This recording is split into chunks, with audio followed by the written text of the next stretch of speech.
The next assessment criteria I want to work on is assessment criteria 1.4, and it says identify how to stay safe and respect others when using email. So if I scroll down, there's a better explanation below, and here it says staying safe. Avoid inappropriate disclosure of personal information. What that means, you need to ensure that you don't put too much details in your emails. For example, I see some people having in their email signature their photo, their school name, their class name, the school address.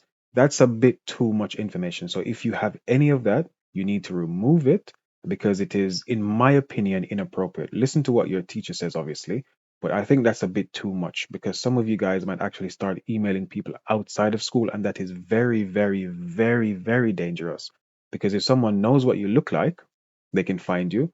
But then on top of that, you've told them what your school name is, so they can simply come to your school. And you've also told them what class you're in, so they can maybe even come to the school and ask for you. I'm not saying that's going to happen. It shouldn't happen. Let's hope it doesn't happen. But we need to be as safe as possible. Hence, that's why it's called staying safe when using emails. So that's what that means. The next one is avoid misuse of images. So any images that you use, number one, you should never, ever, ever say it's yours if you found it on the internet. That's one of the main things. You shouldn't be sending any inappropriate images to anyone in any case, because that can get you in some serious trouble. The police can be called in, so be very, very careful with this. The next one says use appropriate language. Appropriate language for emails is professional language unless it's with a friend. So if you're texting someone on WhatsApp, you might spell things a bit weird, or might spell things a bit funny. You might use more emojis, you might use voice notes, you might do all of these things. But when using emails, we need to ensure that we use appropriate language. So for example, you can't say, yo man, what's going on, bro? Right? You need to say something more appropriate. You need to say, good afternoon, sir. How can I help you? Good afternoon, miss. How can I? You need to be as professional as possible. So use appropriate language. The next one says respect confidentiality. All this means if someone does not want their details shared, don't do it. If someone does not want to be emailed, don't do it. If someone doesn't want something via email, don't send it. The details, the information you have for someone must remain private unless they give you permission to do other stuff with it. So that's what it says. Respect that person's right to keep their details confidential.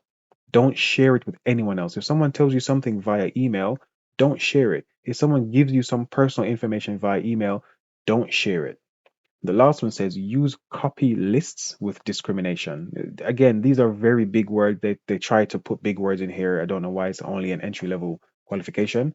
Use copy lists with discrimination. So when you're trying to copy people into things, right, you shouldn't just copy in every single person, only copy in people that want to be copied in or people that need to be copied in. For example, let's say I like to play games, and let's say I'm doing a new gaming thing and I'm sending it to someone. It wouldn't be a good idea for me to simply send it to every single person in the school that I work in. It would make sense for me to get a list of people who like to play games in my school and then maybe send it to them. And even on top of that, it might make sense to get a list of people who like to play games and they want the information I'm sending out. I don't simply send it to everyone I know simply because I know them. I need to ensure that I am being sensible and sending the information to only people that want it. So in the next video, I'm going to show you what you can write about staying safe when using email.